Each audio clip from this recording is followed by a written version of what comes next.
আসসালামু আলাইকুম। Madhumita diving centre থেকে শ্রীমঙ্গল হবিগঞ্জ রুট আনোয়ার ট্রেডার্সের নিচে আমরা আজকের প্রশিক্ষণ আজকের ট্রেনিং দেওয়ার পরে আমরা একটু ক্লান্ত হইয়া সবাই ঠান্ডার আয়োজন করছি, ঠান্ডা খাইতেছি আপনার এসে গিয়া, তাই একটু ভিডিওটা আপনাদের সঙ্গে শেয়ার করলাম।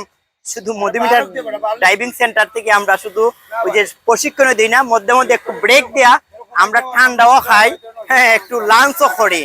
তো আমরা আজকের ঠান্ডা এবং লাঞ্চ ওই যে আপনার হচ্ছে কি রশিদপুর গ্যাস ফিল্ডের সামনে আমরা আজকের গন্তব্য। তো সবসময় যোগাযোগ রাখবেন হাকিম ভাই, মধুমিতা ডাইভিং সেন্টারে হাকিম ভাই প্রোভাইডার, যোগাযোগ রাখবেন এবং খুব দক্ষতার সাথে অল্প টেকায় শিক্ষা এবং খুব এই আপনার হচ্ছে কি যেটা হয় এই যে প্রশিক্ষণ দিয়ে আপনারা প্রাথমিক শিক্ষা নিয়ে নিতে পারবেন ওই জায়গা থেকে।